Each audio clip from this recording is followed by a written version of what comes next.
Welcome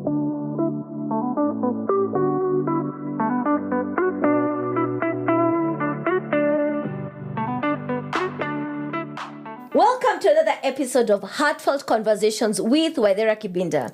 I am Waithera Kibinda, your favorite thought provoker and conversation starter. Thank you for joining me on Family TV. Thank you for joining me on Family Radio. Thank you for engaging with us on our social media platforms. Thank you for sending text on our social media line. Thank you for sending text on 20316. Well, today we are going to have another heartfelt conversation. And today we are going to talk about social media and marketing. How do you start? How do you maintain? How do you continue having a thriving business, a thriving product on social media? Well, I'm joined by two firebirds, or if you may, two strong women who are using social media as a great platform and leveraging the community on social media, using tools to have a thriving community. I am joined by Eunice Mangorio. She's a product development consultant at Sarah Organics, a leading skincare brand in Kenya, award-winning, trust me. I am also joined by Maria Angela Maina, who is a policy and advocacy consultant, but also runs Social Justice in Insights Kenya, where she works hard and partners with people about advocacy and education. Well, karibuni sana to Heartfelt Conversations. People are watching you, people are listening to you. And I want to start with you, Maria. Yeah. What do you do? How do you end up being a policy advocate using social media? And how did that journey lead you here? Okay. Well, when I was in law school, I loved human rights, but I thought that, it's so broad the way we're taught, like human rights in the international space. Yeah. And so I wanted to localize it more. But when I came down to the national aspect, I realized not many people know the laws, especially the youth. Yes. They don't know the laws. And then, in fact, the laws, they exist, but these people have a negative mindset. Yeah. And they apply to us. So the two are just clashing in my eyes. And I decided that, hey, I'm going to have a platform where I talk about these things in a way that people can understand. And that led to, well, first it was called something else, but now it's Social Justice Insights. Yes. Started as a blog. And then from the blog, I was like, okay, I can do more. I can educate further. So I went now to making fact sheets on Instagram. And the next thing I knew, it's a thing. I love it. Yes. Yeah, people just message and they're like, I'm learning so much. Okay. Wow. So that's the birth of Social Justice Insights. Yeah. So you're out to educate, especially young people, about their rights, about laws. I think even more so about policy, how this affects your life as a young person. Yes, exactly. And I forgot to mention that you're also a lawyer. Oh. Well done. When I said fireball, it was all inclusive. So thank you so much, Thank you too. Maria. Karibu. And then we have you, Eunice. Product development. What is that? Why? Yeah, thank you for having me on the show. So this started 6 years ago. Wow. After being laid off. And so I was on YouTube looking at videos, and then I came across how to make an organic lip balm. Yeah. And that's how we started the brand. Wow. From my kitchen. And then now we've advanced to working with manufacturers. Yes. And at the moment, we have a product line of seven products. Wow. Yes. Around skincare. Yeah, around skincare. Yeah. And we cater to women and their households. Because when these women, they buy our products and they try, they actually onboard everyone else in They the home. convert everyone, No Yes. pressure, but you guys should be using this product. Well done. So something started from YouTube. Yes. You watched it. Yeah. and then you into your kitchen. Yeah, into my kitchen. Actually, it's very funny because the night I watched that video, I didn't sleep.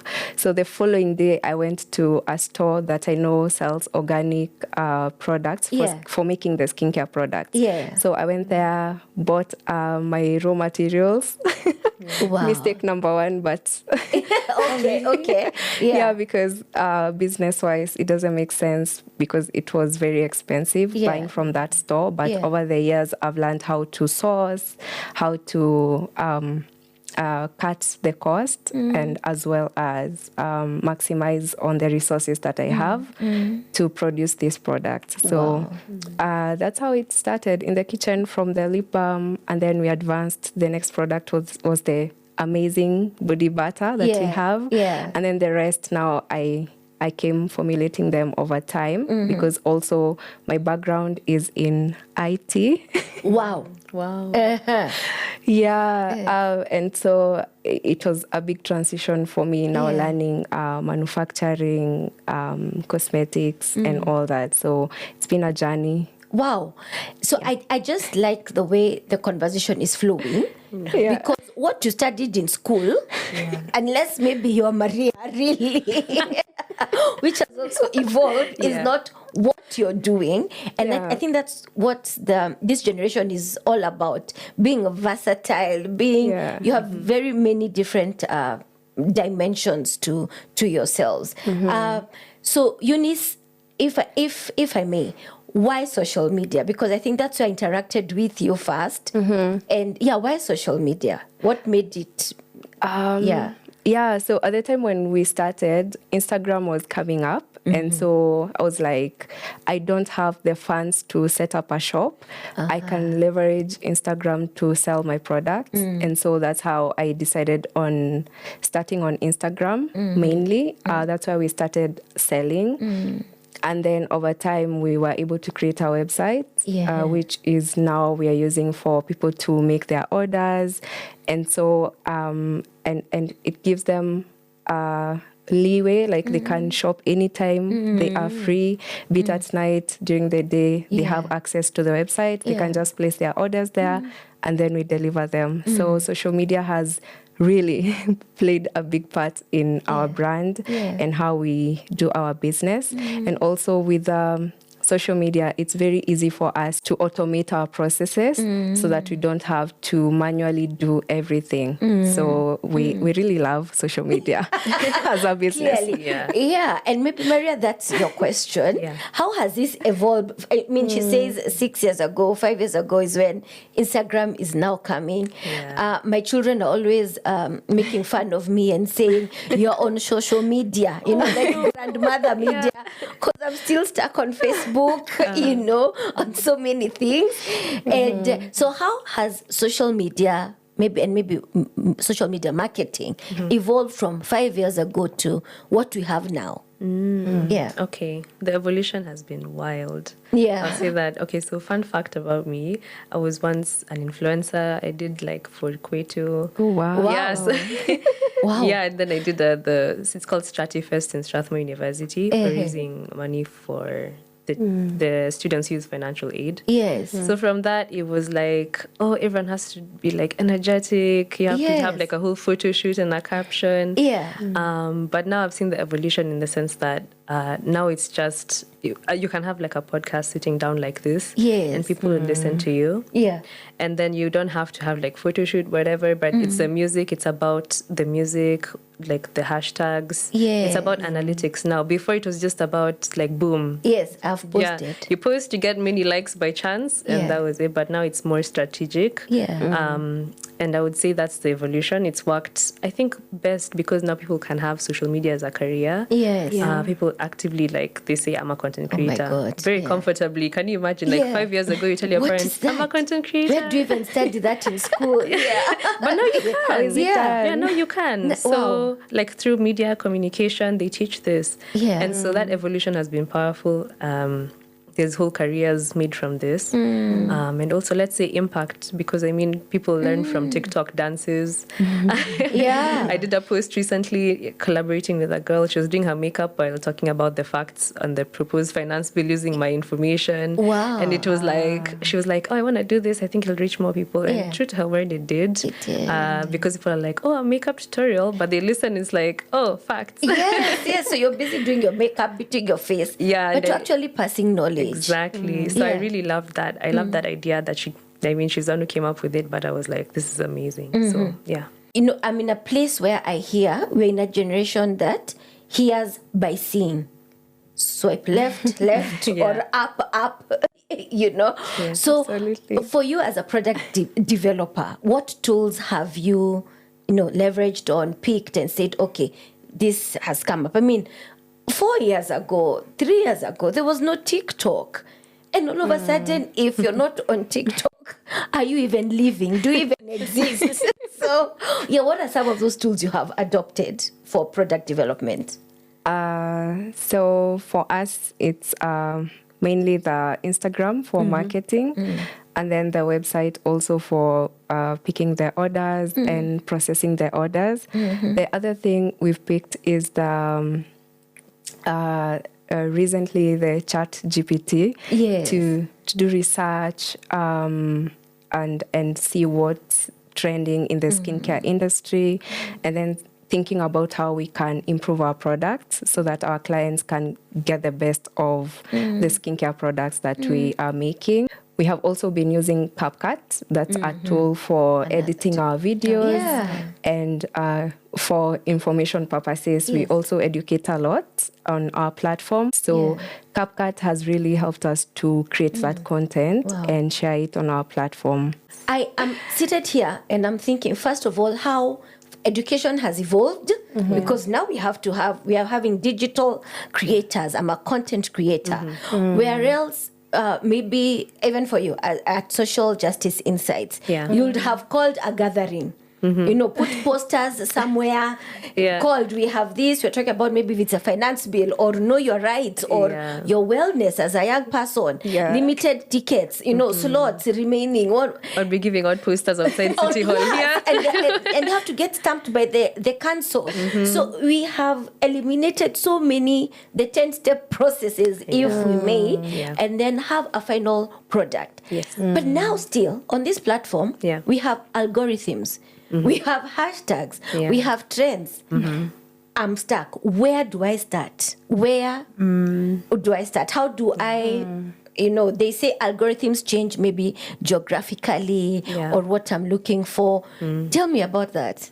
I would say that it first depends on you as a brand. You can say, yes, I'm Maria Waithera, but I want to talk about everything. And so you can't be Wikipedia, Oh my God. I'm always saying that. I say specialization is for insects. I want to be everywhere. No, okay, so you have to have a niche. Even if you're talking about everything, you're talking to a specific audience, aren't you? Yes. And so you have to have a topic first, a niche. And so mine was, I think I was like, I want to educate people about the law, but the law is very wide. It's broad. There's different categories and you just can't talk about everything. So I said, okay, I'm going to focus on gender equality, reducing inequalities, and sustainable communities.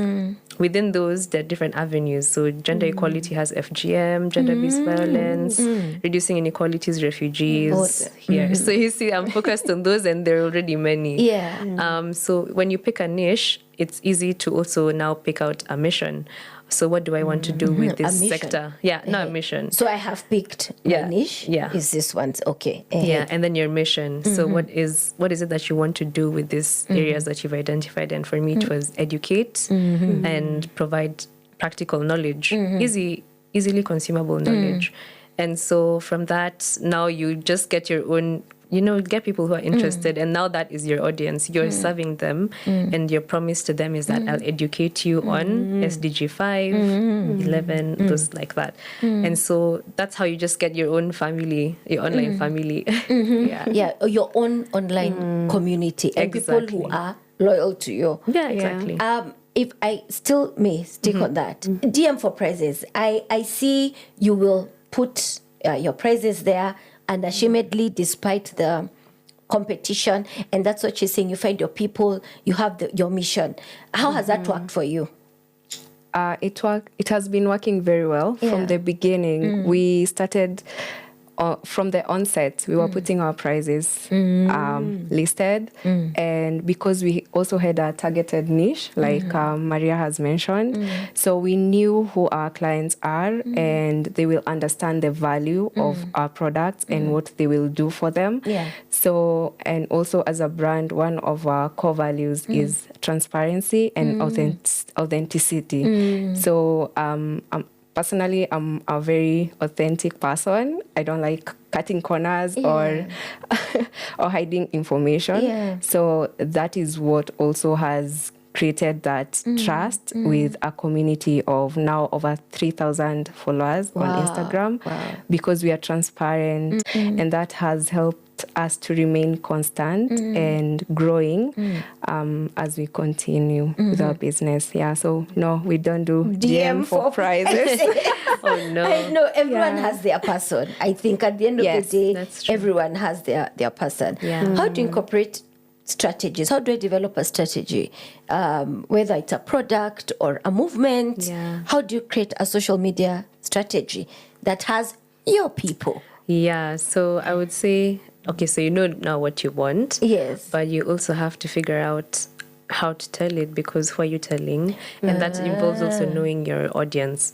So that looks at like your statistics on your social media page. If you're having a professional page, it gives you your followers, the age, the location. So look at that. And then you're able to say, okay, I'm talking to 15 to, for example, I think mine is 15 to 35. Wow. So I have to have very interesting, versatile information. 15 and 35, those are like generations apart. Yeah, exactly. It has to be like a mix of fun things. So I do like a mix of panels, like podcasts, and now I've been able to do the fact sheets and the blogs, and I'm trying to do lives. So you have to cater to people's needs, because 15-year-olds are gonna be on one post for like 2 minutes, 1 minute maximum. And then that's it. And then older people can stay longer. So developing a strategy developing the strategy is like, okay, so tomorrow I'm going to post a reel. Today I'm going to post a static post. I'm going to post a link to a live or a podcast I did, like that. And then, but planning for the month is the best. I do try to plan, but life does happen. Life happens. But when you're constant, for sure, I know the fruits are amazing. Wow. We're going to go on a short break. And when we come back, what platform works? What should you post on LinkedIn, Facebook, TikTok? How should that look like if you want to maximize and maintain your business or your community? This is Heartfelt Conversations with me, Waithera Kibinda. So see you shortly after the break. We are living in a lost and broken world, constantly bombarded by messages of hate and atrocities. But with God, we can overcome. Find hope and restoration on the go through life-changing shows on the Family Media app. And then you will lose yourself and gain the world. And Jesus said, what good is it? Get to stream Family TV and Family Radio 316 straight from your phone. Catch up on a show you missed or create video streaming playlists by saving and watching videos from our huge variety of shows at your own convenience. Download the Family Media app, available for all Android and iOS users on the Google Play Store and Apple Store, respectively. Family Media, keeping Jesus on the airwaves. Welcome back to Heartfelt Conversations with Waithera Kibinda. Yes, I am Waithera Kibinda, your favorite thought provoker and conversation starter. And today I am joined by two powerhouses, dynamic duo. Either you're watching us through TV or you're listening to us through Family Radio. Welcome back to Heartfelt Conversations. I am joined by Eunice Mangurio. She's a product development consultant at Sarah Organics.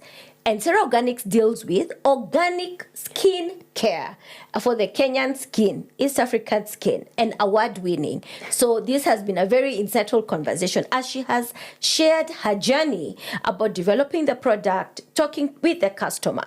And I'm also joined by Maria Angela Maina, policy and advocacy consultant, and she runs a platform, Social Justice Insights Kenya, that works around teaching educating, empowering, especially young people about their rights and their functionality, I think, as citizens, right? I can put it that way. Yes.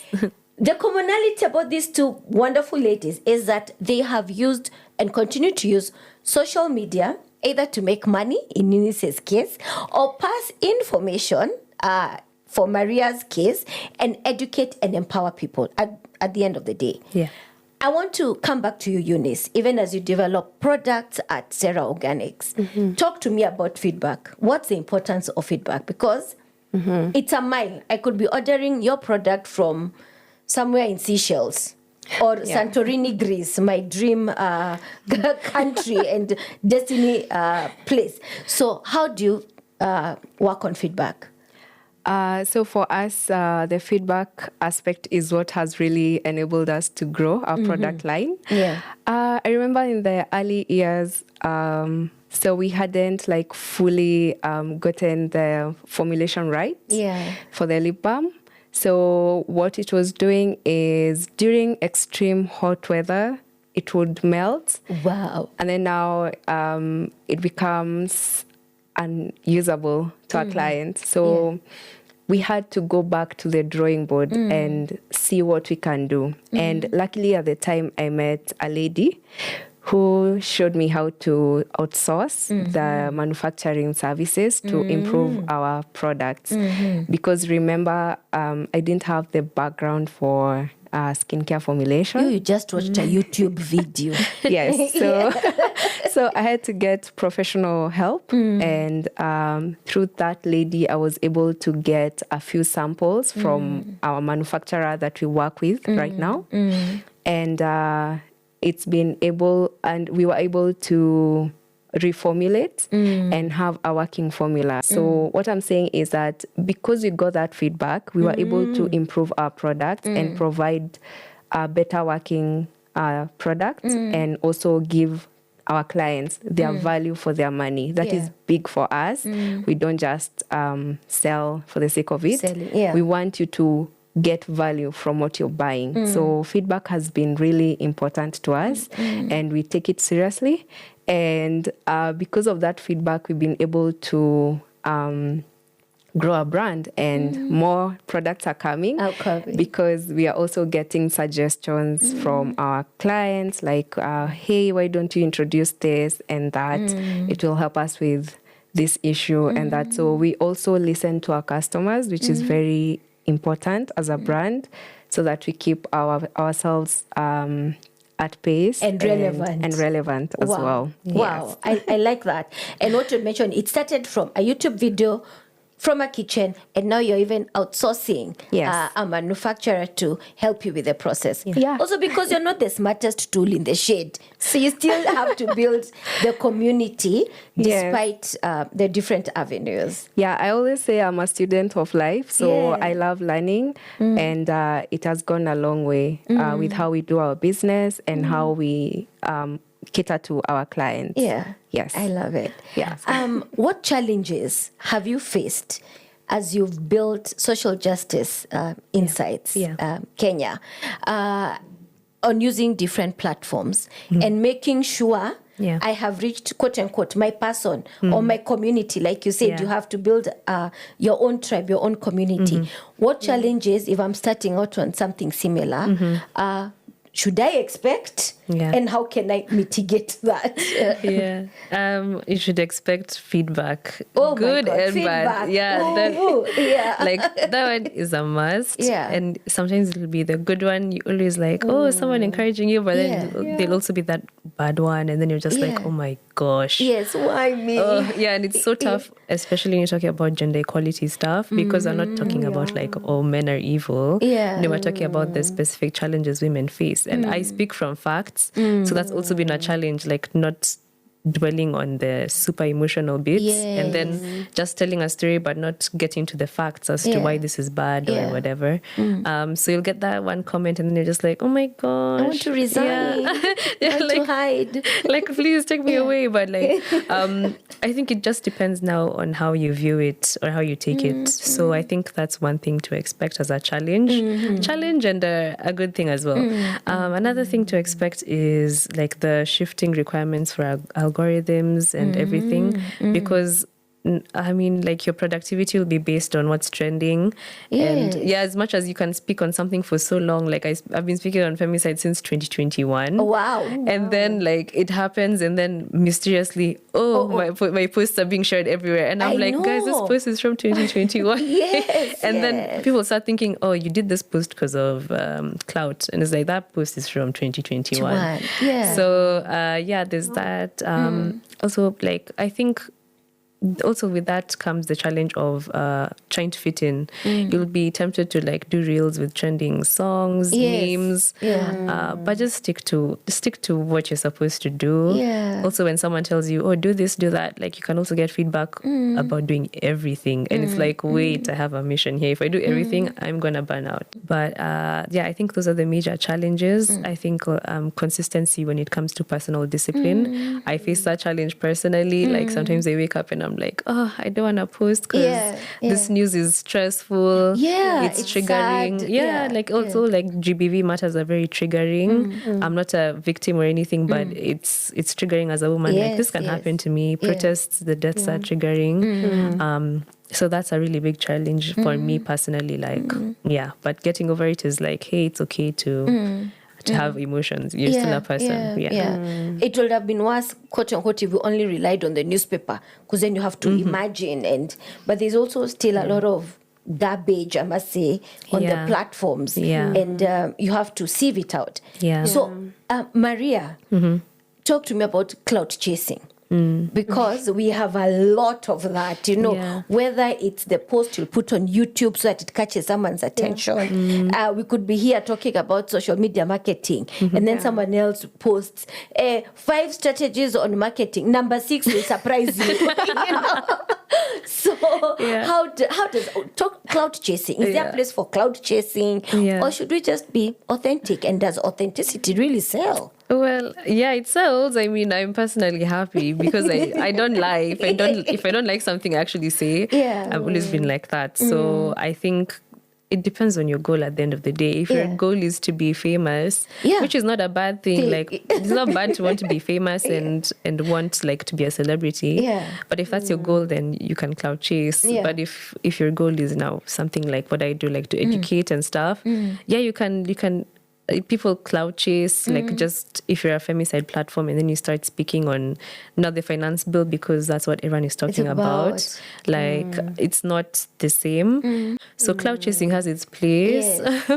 But no, it doesn't work when you're trying to do or build something very authentic, because you're gonna constantly chase. Like if something is trending, like that TikTok dance is trending, the next month it's another dance. How long? The next time it's people eating food on TikTok. You've seen that, like so you see now you'll be someone who's just And I started out as a gender activist. I spoke about the finance bill. Now I have to eat. And oh my God, it's too much. No, actually, everyone should have spoken about the finance bill, but I mean jumping maybe on the negative trends, like sharing misinformation. Then that is something else. But if it's just straying completely because you're not set on what you want, like your vision, what I talked about, your vision and knowing what your purpose is, if you don't stick to that, then people will just be like, okay, then you're just your Wikipedia. You have everything. Your Google, you have everything. Yeah, exactly. Eunice, what's the role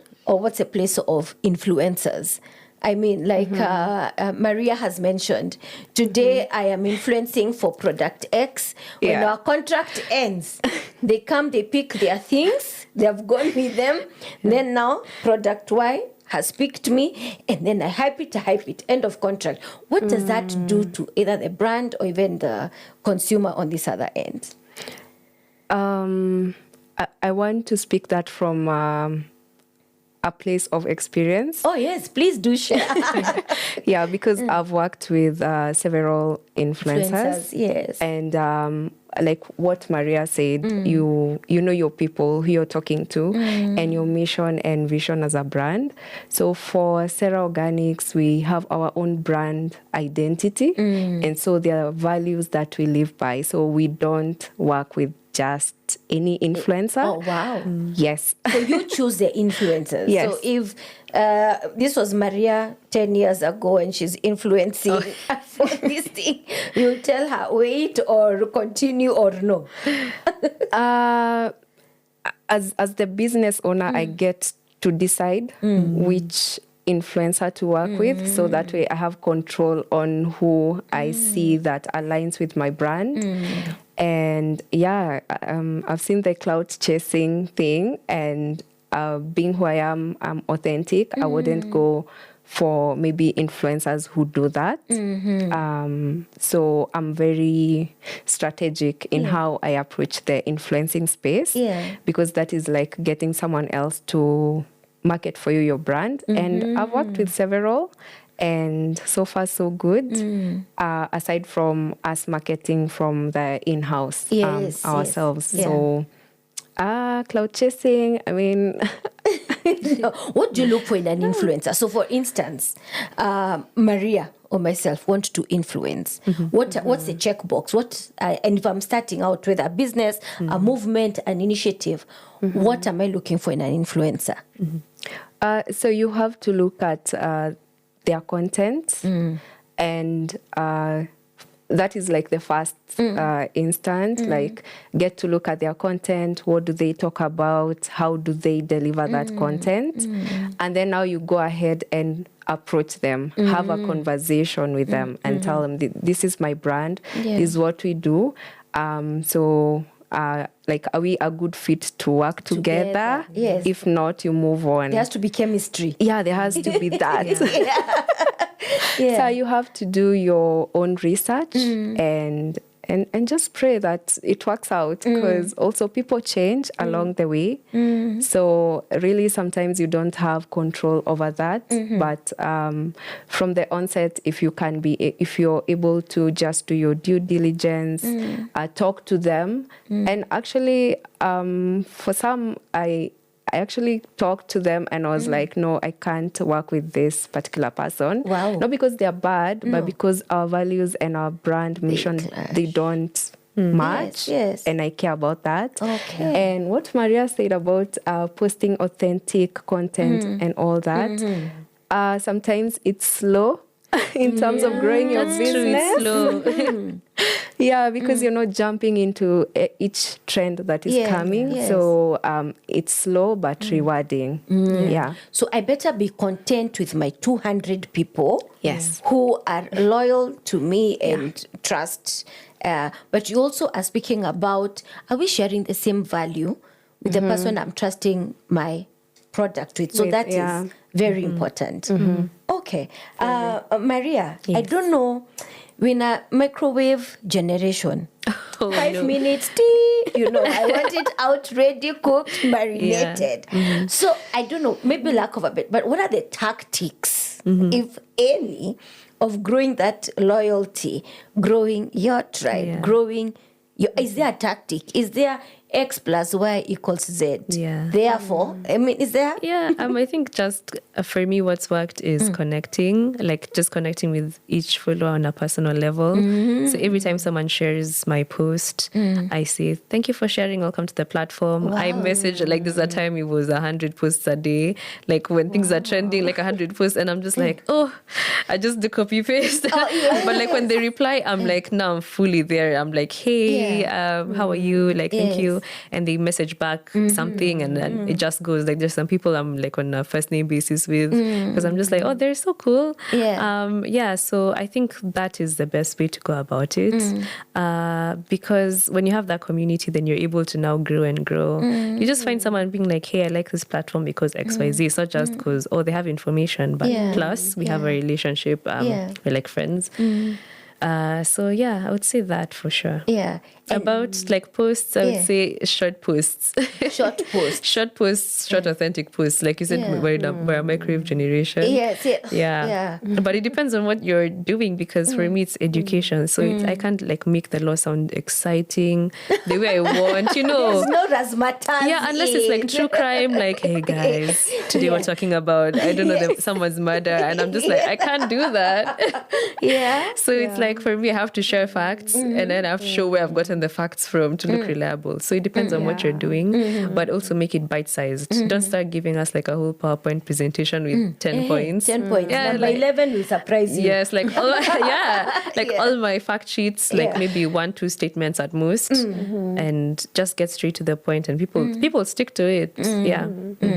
I think one thing I've listened, even when we were either talking or just sharing, is that strong brand, that it has to be authentic. Yeah. There has to be feedback. There has to be connection. Yeah. Yes. Despite, I feel sometimes social media is just like gas. It's there. It's somewhere, but you need that. Yeah. How best do you make the brand trusted? And when do you take a step back and say, no, I want to rebrand? I was going in one way. I started, like what Maria said, maybe a GBV equality campaigner. Then now I have jumped. I'm like, no, I've watched that YouTube video. I want to make lip balms for all women that are going through postpartum and something. So the place of branding and rebranding. Eunice, maybe you can start us off. Yes, we've actually done a rebrand before. So when I started the brand, I had not included things like what is our brand colors, what is our brand story, all those aspects that revolve around branding. So I had to involve a professional on that. And then now we were able to rebrand. Now, right now, I'm able to articulate what our brand stands for, whom we serve, why we exist. For example, for Sarah Organics, why we are organic. So we lost our dad to cancer. And so I decided when I was creating the products that we are going to go organic or clean beauty. Now, how that translated in our rebranding, in the brand story, I'm able to articulate that, like why do we exist? Because we want to produce products that are clean and good for the environment and for our clients. So that's how we did our rebranding. And then now we were given we're able to establish our colors as well. So we are a skincare brand, we are organic. So we went for the earthy tones and we changed our logo. Actually, our logo has a meaning as well. No, it's not just anything. Wow. So you're So purposeful. comprehensive. I know. Yeah. Yes. So it's a C and then there are some 2 leaves there. So the C is for Sarah Organics and then the 2 leaves is our commitment to the people that we want to remain organic and produce goods that are safe for the skin. And so we really did a huge rebranding. Was it expensive? Yes. Branding is always expensive. Yeah. Yes, but we did it on phases. So if you're starting out, you can find a brand that you can come with an agreement with. And there's also now another aspect when you're running your business, just make sure that you have good relations with the people that you work with, your suppliers, your riders. Like that person that we did rebranding with, they were able to help us to do it in phases, and it took us a year. So also patience is key. Patience is key. Amazing. Yes, because we didn't have the funds, like the entire funds, so we were doing it slowly by slowly. So for anyone who is starting out, I would encourage them to start from from branding aspect of it, because then you're able to lay down your mission, your brand story, your colors, how you want to communicate to your clients. And we have different ways, because our clientele starts from 24 years to 65 years. Wow. love that. Those are generations, maybe 3, yeah? Yes. Good skin. Yes, yeah. Yes, so you have to know even when you're creating your content, so you have to include all those brackets, and branding helps you with that. So it's been amazing. I love it. I love that the brand has a story. You know, you just don't wake up one day. It's sad to hear about your dad, but out of pain, something beautiful then comes up. Yeah. I think for anyone who is listening to us on radio, she is dressed in earth colors. Those are the browns. Yes. And then greens as well. So she's in a nice brown and green. I don't know if it was intentional or it has just stuck. You have embraced those because it's your part of your story. It was intentional. It was intentional to Oh, wow, I love represent it. the brand. Yes. Certainly, talk about the brand. I love that. Yeah. Maria, Yes. have you been at a place and what are your brand colors? What are your... Yes, I think this is also like a nice coaching moment. Hey, what is in social justice insights? Me and Kim dressed for vibes. Cute outfit. Yes. So I wish I should actually be more intentional. Yeah. So my brand colors are black and white. So you have black and a bit of white. Yeah. Yeah. So black and white. And then my logo has, of course, the name, but it has Lady Justice. Yes. And this is the lady who holds the scales and the sword Yes. in her left Yes. hand. Yeah. And so in law school, we read this story about how about Lady Justice, or rather a judgment about Lady Justice, and she has a blindfold on as well. And so her aim is to represent the purpose of the law, and that is she strikes just in the middle. She doesn't see like what's on the scale. Is it like race, class? She strikes right at the middle, and that's what the law aims to do. And so that's what I aim to do as well, like to provide this story. Like if the story is, if the facts are, yes, there's GBV, but also men face GBV, not just women. Yeah. So it's providing both sides of the story, and I do that also. So I have some fact sheets on GBV against men, against boys, and against girls and women. So I would say that's the inspiration. So why black and white? Black and white is because I think people just get distracted by colors rather than the information. Like my fact sheets are pastel colors. They're Yes. not shouting colors. Yeah. And it's so that you can focus on what I'm saying. I think my story is just that, like the need for me to educate. Yeah. People don't understand the law, but it affects them every single day. But also like as a consultant on that end, it's so that I have my personal brand as Maria, the consultant. So now I work with international organizations, all that. So you have to also understand that, okay, this is how I have to look. Yeah. And I know what message I have. So you Yes. also have to take me seriously. So you're still back, the brand is Yeah. strong, what you see. Yeah. So unlike Eunice, who needs to put her face Yeah. on the product and Yes. sell, she needs a nice soft face to show yes. authenticity Yes. and Yeah. trust. Yeah. You are more of just colors, plain. It's plain. Yeah, black I and just white. keep it simple. If you need to watch the podcast, still the podcast is like, I choose very specifically where I want to appear. And so I feel like it's about you, what do they say? Treat yourself the way you want others to treat you. Yes, I yes. take myself seriously. Dress how you want to be Yeah, addressed. exactly. That's the one. Yeah. So, like, I take myself seriously because I'm talking about serious things that need to be listened to in order for action to happen. And to do that, I have to also present myself seriously. So I think this will be for both of you, but I'll start with you, Maria. Yeah. Where is the place of wellness and self-care? Yeah. Because in your field, and I guess it's both of you, it just needs one person, to take the conversation south. Oh. And it has gone into the river and lost in the forest. Yeah. How do you handle self-care as as you manage your space? Yeah. Number one, don't pay attention to the hate. Oh, okay. Don't pay to the attention. hate. Yeah. Haters can potate. Oh my gosh, I love that. I love that t-shirt. So yeah, it's true. Don't listen to it. I mean, some of them, I feel like if you've done something genuinely, which I always do, if someone says something bad, then just don't take it personally because they don't know you. Like I had these posts on the proposed finance bill, and I wrote from the point of view of the youth, women, and is persons with disabilities. Now, those are the people who follow me by statistics. And this person shares my post, but shares and he's like, oh, so only women are affected by the finance bill now. Wow. My gosh, Gen Z. And I was like, If missing a target was a person. I remember I was like just from the shower and I'm looking and I'm like, I put my phone down and then I went back and I was like, I wrote like a long message and then I sat down and then I was like, just deleted. I told him that's not what I represent. You read it the wrong way.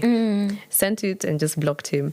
Just read it and The power of block. Yeah, but other than that, I don't respond to negative comments. The second thing is to take a break. It's okay to take a break. Take a social media break. Like I'm a firstball. I'm the first granddaughter, niece. And you are paying taxes. You know, a baddie. So like you do all that, but then people on the page are still like, you haven't posted about this and you promised, and I'm like, guys, I need to take a nap first. And you know how the work is at Development Dynamics. So now I work at Development Dynamics 9 to 5, and then in the evening I work on those social justice stuff, and then sometimes I don't have the energy, and I'll just take a break. Especially during this season, if you see like a lot of negative news, personally, I just take a break. I'm like, okay, I needed to also reevaluate because all these things are affecting me. So it's okay to take a break for yourself because you can't pour from an empty cup. That's right. Yeah, in all sense. And then on top of all those things, now someone comes, what's for supper? I just Yes. being an African girl. So that's how it is, but it's important to prioritize yourself. Eunice, tell me, how do you take care of yourself? Because there's one customer, there's always 1% who will come and say, hey. Ooh. Have you had that before? Yes. Okay. Oh, wow. More than once. Yeah. I mean, several times. And there's this particular client I had, and so they had ordered some products, and then they went and used, and they came back, and they were like, oh, your products are not good. I was feeling like some insects were walking on my face, and I was like, well, but out of all those other clients, on you're the the only one. Yes, on the same batch, you're the only one. And then how you're delivering that's your maybe dissatisfaction. It didn't sit well with me, so I also blocked. Power of block. Block.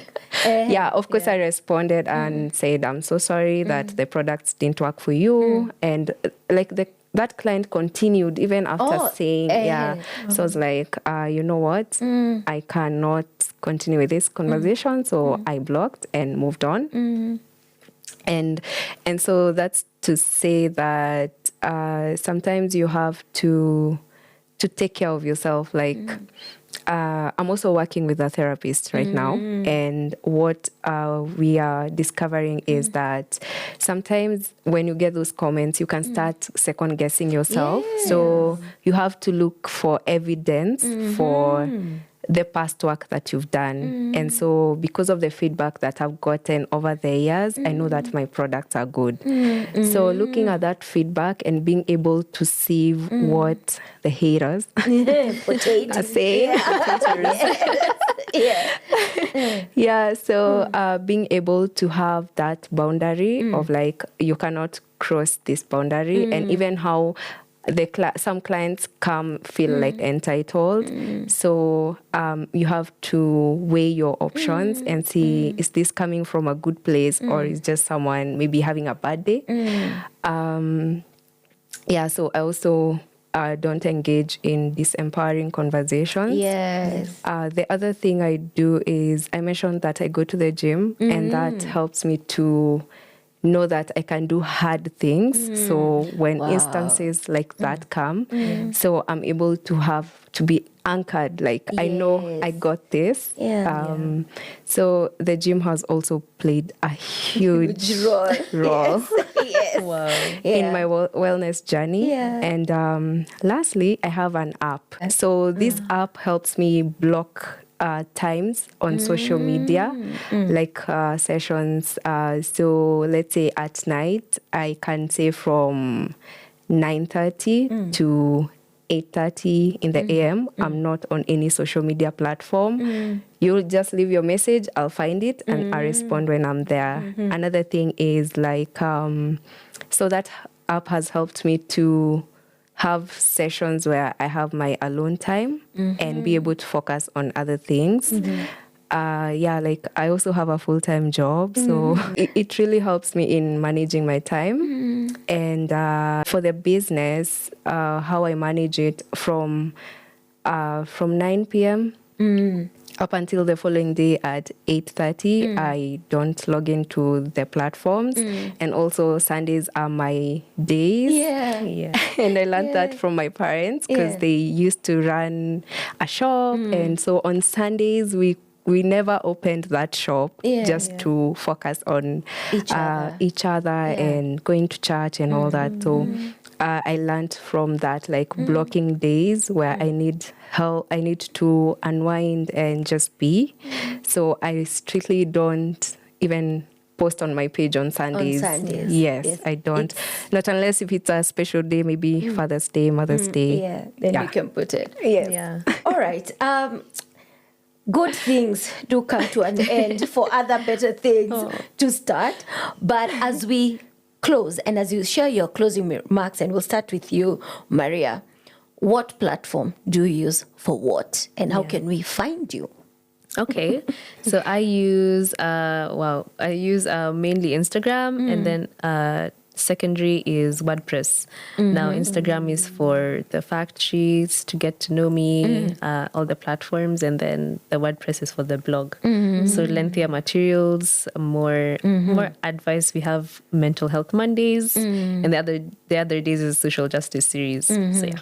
So where can we find you? Okay. If I want to start a movement, I want to start an initiative, where can I get you for the coaching? Oh, wow. Find me at Social Justice Insights _KE. Yeah. Social Justice Insights _KE. Yeah. And I'll get all the fact sheets I need, and I can reach out to you if I want to start something similar with a different target. Yes, you can. I have some people who I'm working with as well. So, well done.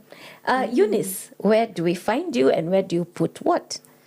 So I'm going to share 2 handles for Instagram. So I have one for Sarah _organics. That's where you can find all our products. And we also have our website on the bio. That's where we receive the orders and process them. I also have my own platform as my own personal brand platform where I teach women how to start their own businesses. So that is Eunice _Mangurio. Well done. Yes. And we can find you there. Yes. Well, if you've been watching us or you've been listening to us, we've been talking about social media and marketing and how to maintain the platform, how to make it profitable, how to create your own tribe. And people, your own followers and people who trust you. Authenticity is really a big deal. Thank you very much for joining us here at Heartfelt Conversations. And until next Tuesday, it's sad to say goodbye, but we have enjoyed having you here on Heartfelt Conversations. So until next week, from me and my guests, it's cheerio and goodbye. Take care.